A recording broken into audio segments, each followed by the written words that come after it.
When "it changed me forever" isn't a good thing. Testimonials are designed to end conversations.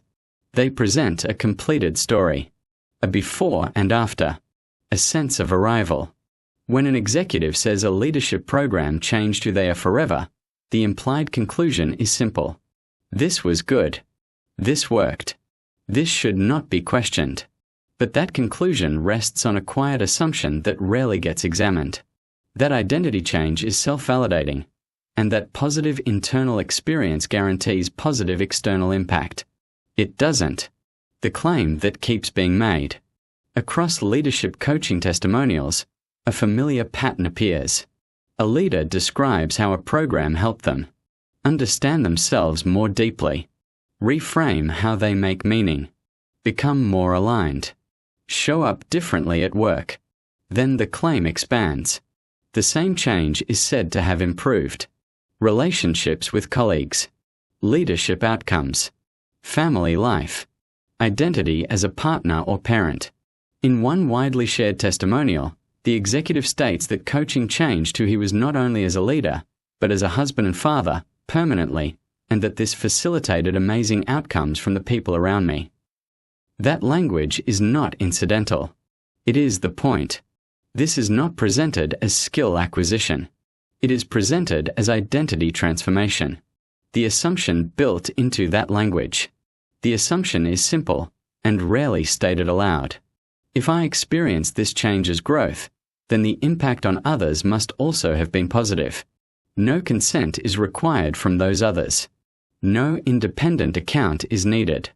No friction is acknowledged. The internal experience becomes the evidence. This is where the problem begins. When the same change happens, but the outcome is different. Now consider a different outcome, produced by the same mechanism. An identity shift does occur. It is internally coherent.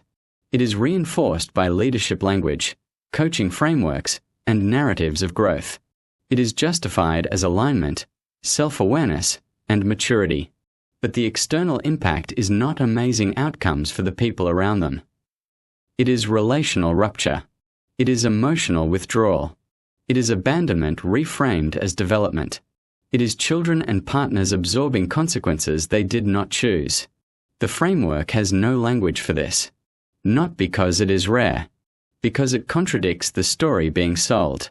Why harm becomes invisible. Identity-based leadership frameworks tend to share several features.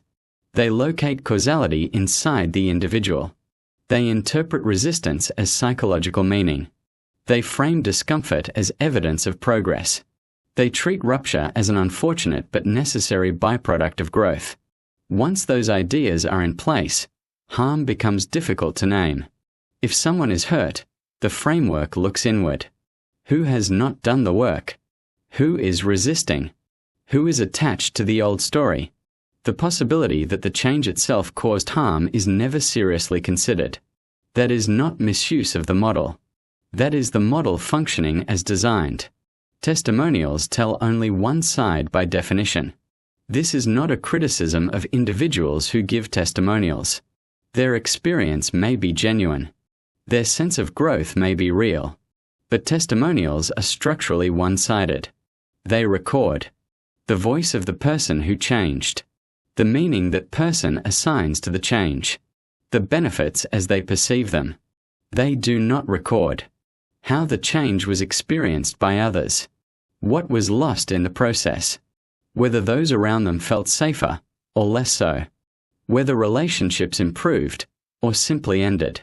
When testimonials are treated as proof of universal benefit, this absence becomes dangerous. The boundary that keeps being crossed. Leadership development does not stop at work in these models.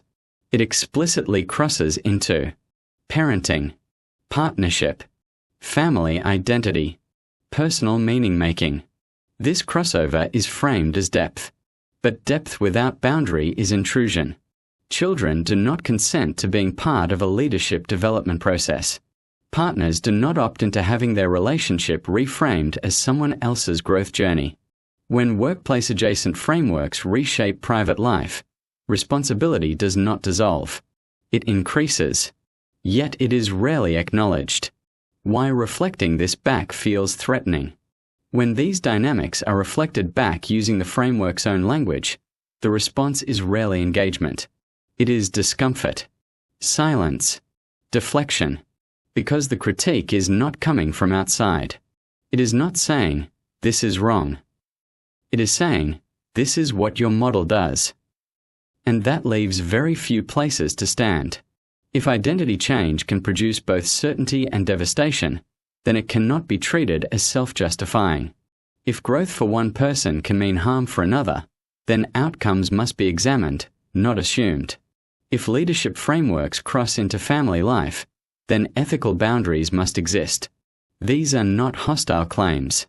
They are basic responsibilities. The question testimonials never ask. Testimonials ask, "Are you up for the challenge?" They never ask, "Who carries the cost if this challenge reshapes lives in ways others did not choose?" If a leadership framework claims to change who someone is forever, the measure of success cannot be limited to how that person feels afterward. It must include the people who lived with the consequences.